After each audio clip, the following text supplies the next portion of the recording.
Good evening once again to everyone and to those that joined. I just put a few thoughts together.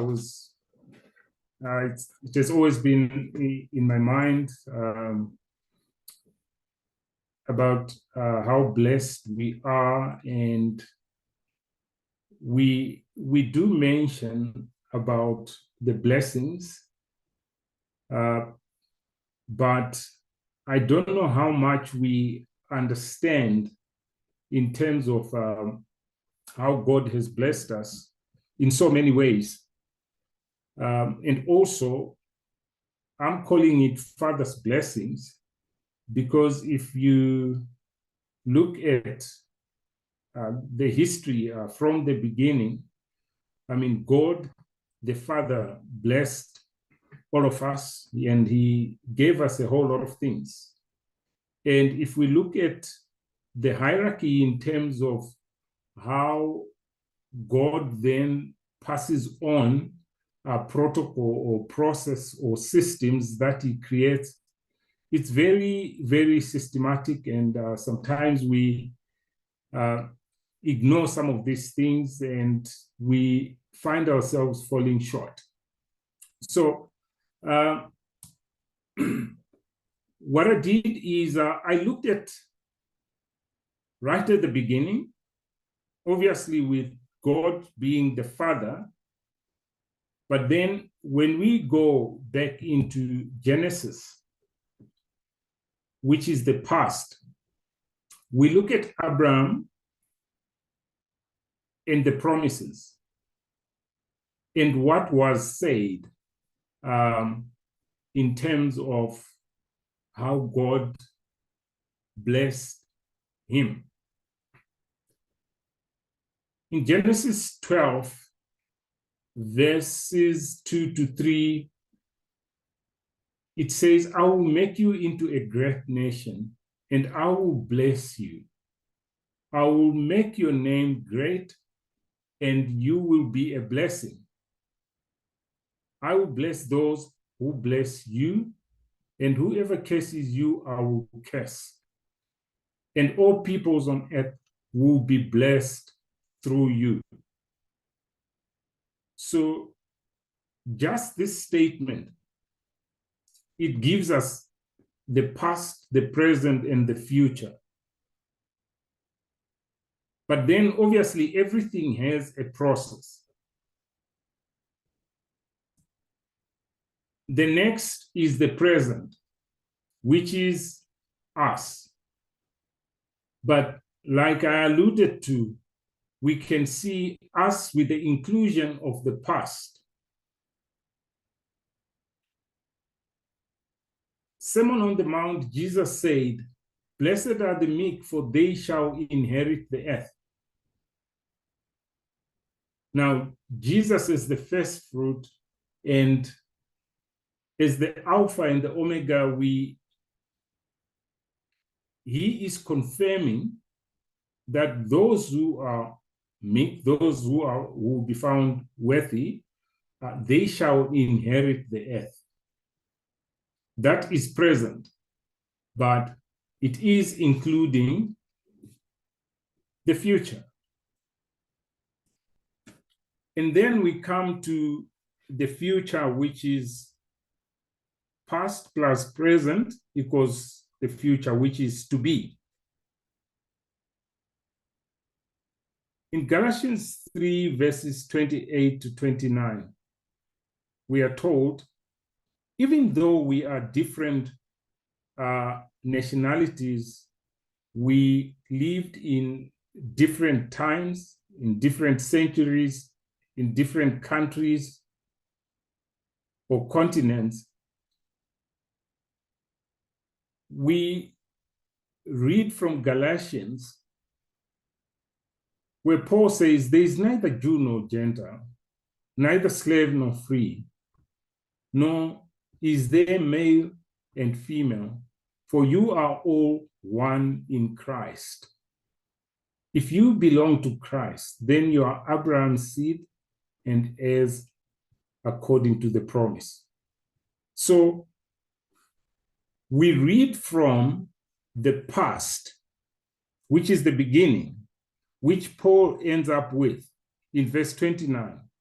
You are all Abraham's seed and heirs according to the promise. So what is a promise? A promise is word that is given and you are told that this will happen at a certain time. Now, we will see as we go along that this promise was kept thus far, and we are waiting for the fulfillment of the full promise in future. Now, again, I want to give examples of blessings. But what does it mean to be blessed? There are different schools of thought and different definitions. So I just took one from Young's Concordance.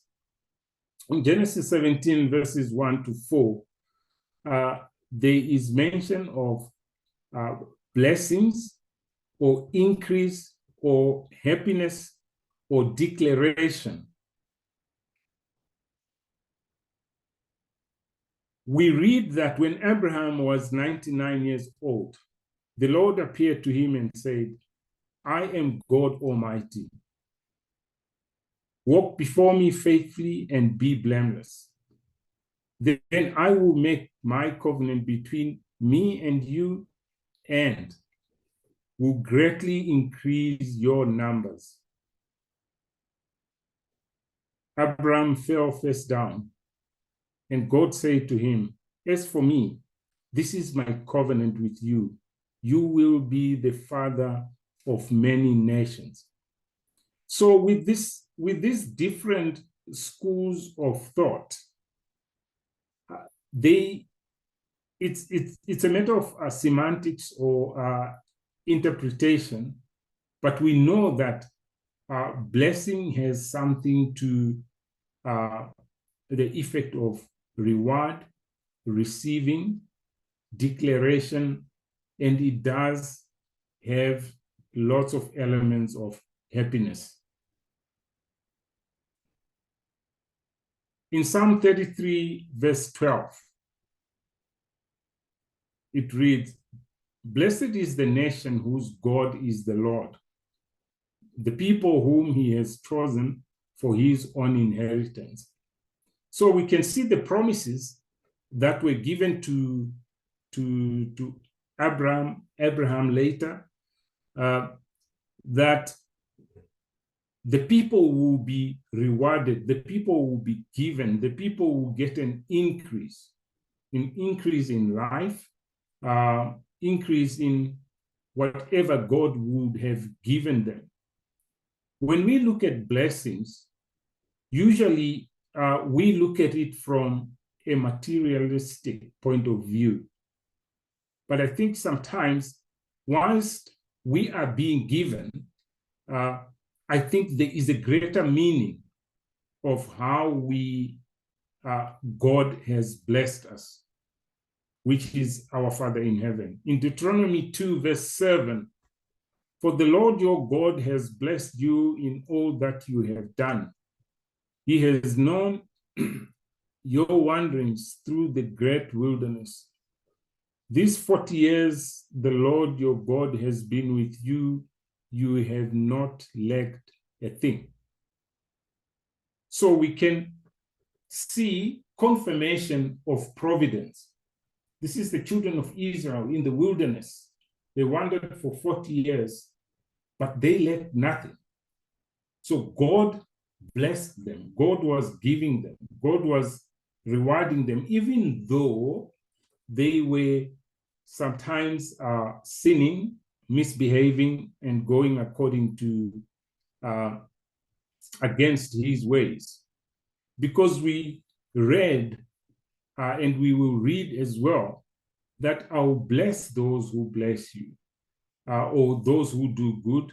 Those who do bad will be cursed. Genesis 17, verse 20. As for Ishmael, I've heard you. Behold, I will bless him and will make him fruitful and will multiply him exceedingly. He shall become the father of 12 princes, and I will make him a great nation. Again, we can see when we talk of blessings, we're talking of being gifted. We're talking of the lenience of God towards us by providing for us, by taking care of us in so many different ways. But the acknowledgement of this now, sometimes it could be lacking, not only now, even in the olden days. The children of Israel are a good example. They were taken out of Egypt, out of captivity. They were in the wilderness. When they lacked something, just a circumstance, they forgot how God had blessed them, how God had taken them out of captivity, and obviously the bigger purpose. Now, so how does God work? What is the process or the system that God takes? I call it the model of God. In Matthew 3, verses 16 and 17. Now, this is in the New Testament. We read in the Old Testament how God blessed Abraham. And we will read again, I'll talk to a few other people that were involved that God blessed, especially in the Old Testament. Jesus always features in all the conversations that we can have when we talk of God and when we talk of the Bible. In Matthew 3, verses 16 and 17, it reads, as soon as Jesus was baptized, he went up out of the water. At that moment, heaven was opened, and he saw the Spirit of God descending like a dove and alighting on him. And a voice from heaven said, this is my Son, whom I love. With him I am well pleased. There is no better blessing than this. Now, if then we look at our present situation, we know that the Spirit of God is working in us. The Spirit of God is around us, and God himself is everywhere present. Now, when we look at his model, him as the Father, he blessed the likes of your Abraham, your Isaac, Jacob, and Jesus Christ. So God gave this role of blessings to earthly fathers as per his template of him blessing Jesus Christ and then us. And this can be debatable, but if there is supporting verses in terms of the hierarchy that God has created, that it's him, it's Adam, it's Eve, and then it's the kids. 1 Samuel 26, verse 25. Then Saul said to David, blessed are you, my son David. You will both accomplish much and surely prevail. So David went on his way and Saul returned to his place. So we can see here, God has passed on that role of a father to bless their kids. And mostly it was sons. Now, there's a number of things linked to the gesture of blessings. A father's blessings represent passing of inheritance, wisdom, leadership, and family privileges to the next generation. It is more than just words.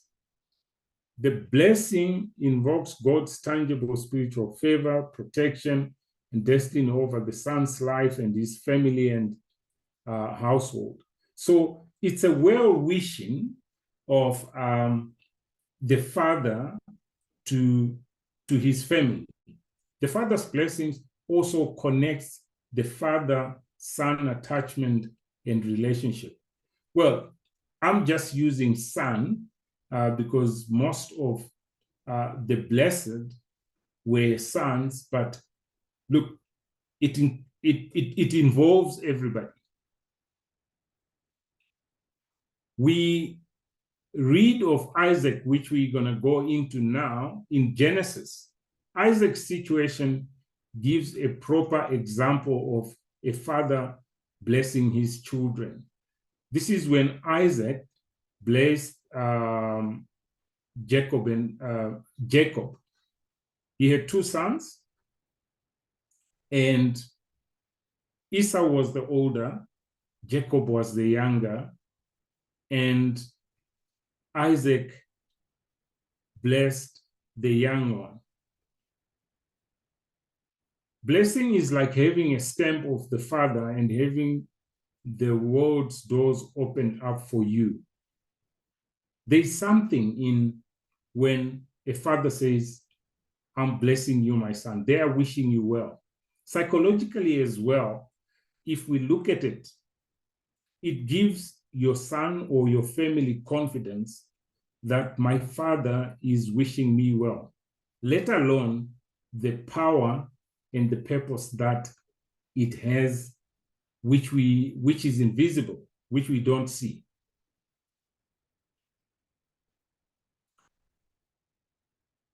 Now, this is the story of Isaac, which I alluded to in the previous slide, where I said his situation gives a proper example of the father's blessings to his children. In verse 4 of Genesis 27, Isaac shows his intentions to bless. But his blessing was focused on Esau. Esau was the firstborn. But at that time, we know that the firstborn was the one who will be blessed, who will be given all the, who will take over the inheritance and so on and so forth. Jacob was the younger. In verses 5 and 6, I will read from, I am with Nosiko here. Just passed on the Bible. I'll turn to Genesis 27. And I just want us to read some of these verses and get more context of what I'm saying. So chapter 27, the subheading reads, Jacob takes Esau's blessings. In verse 4, it reads,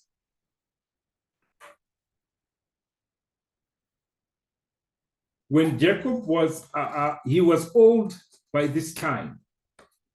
Now he wants to pass on his blessings to his son. And by this, it meant he's going to give it to the firstborn son. So he asked Esau, prepare me the kind of tasty food I like and bring it to me to eat, so that I may give you my blessings before I die. Again, we see that this happens to him. It also happens to Jacob at a later stage, where when he saw that he was old, he wanted to bless his kids before he died. Verses 5 and 6, we then read, now Rebekah was listening as Isaac spoke to his son Esau. When Esau left for the open country to hunt game and bring it back, Rebekah said to her son Jacob, look, I overheard your father say to your brother Esau, bring me some game and I prepare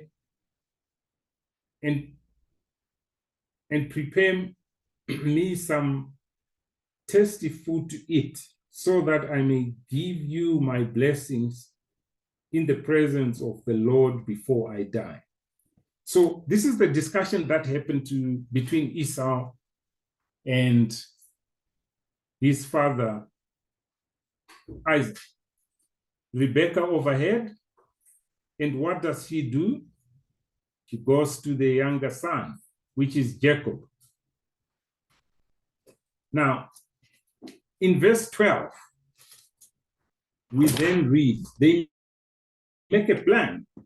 They tricked the system, they jippered the system in today's language, where the mother makes a plan to say, Jacob, you need to get this blessing.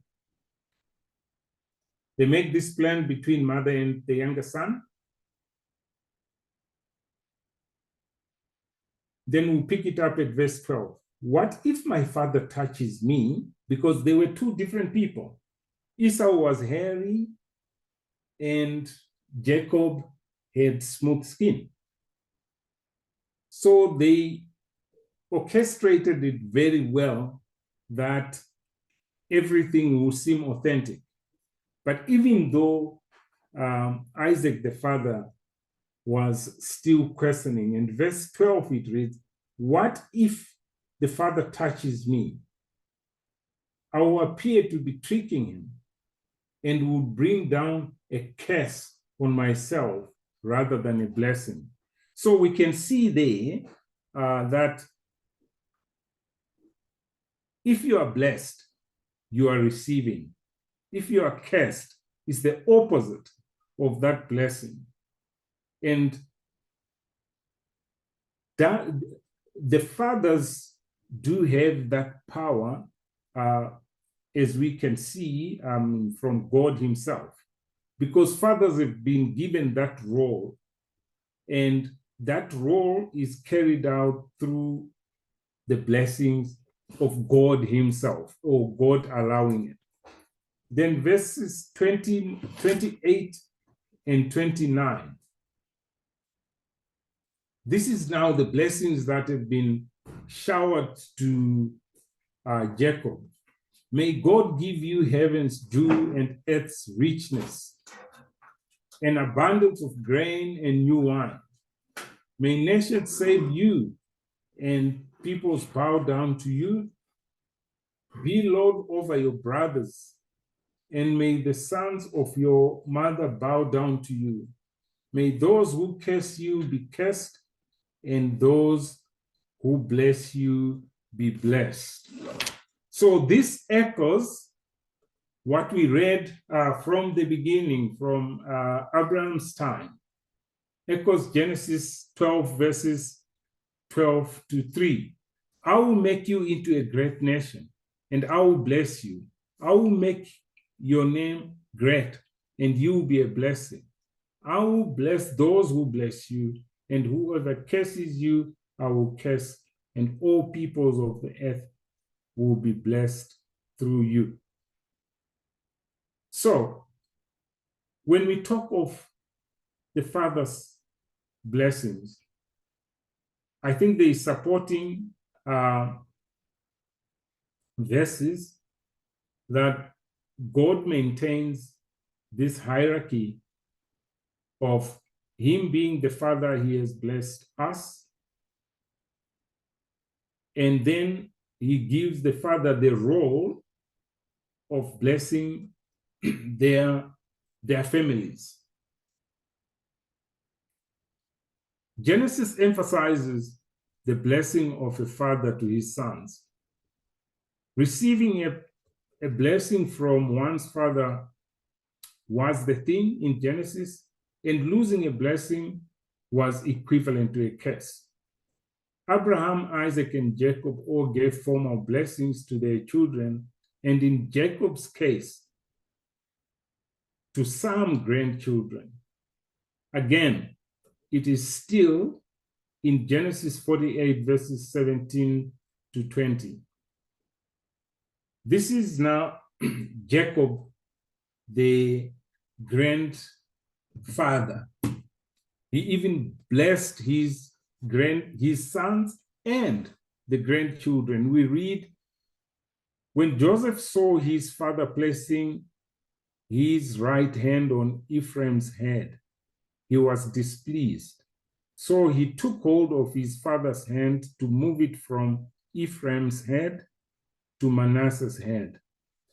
Joseph said to him, "No, my father, this one is the firstborn. Put your right hand on his head." But his father refused and said, "I know, my son, I know. He too will become a people, and he too will become great. Nevertheless, his young brother will be greater than he, and his descendants will become a group of nations." He blessed them that day and said, "In your name will Israel pronounce this blessing. May God make you like Ephraim and Manasseh." So here, I'm sure, like some of you, there's something that is interesting here.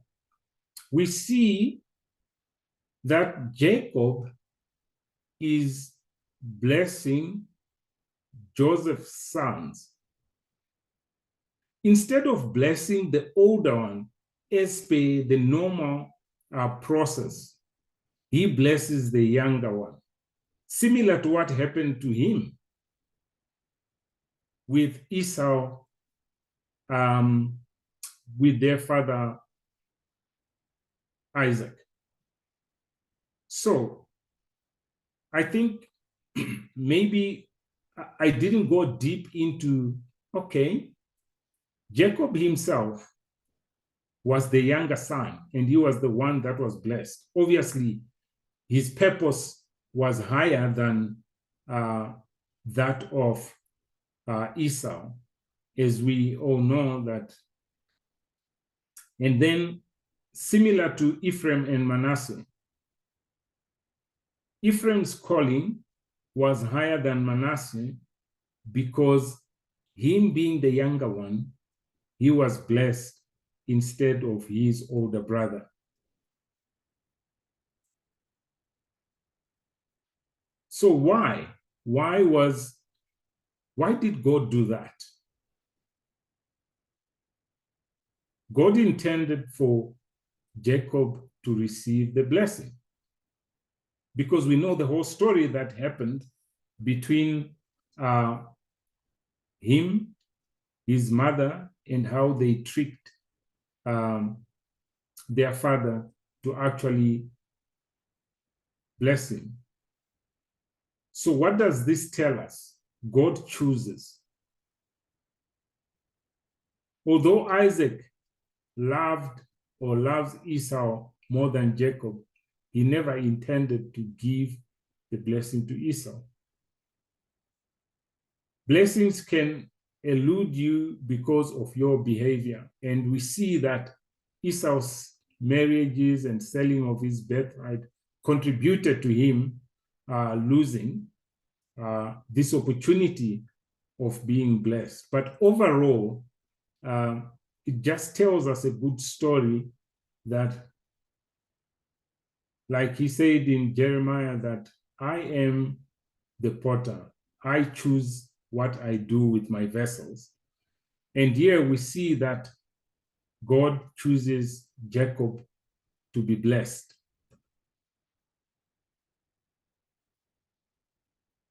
Now, as I am wrapping up and opening up the class for comments, and we want to go back and look at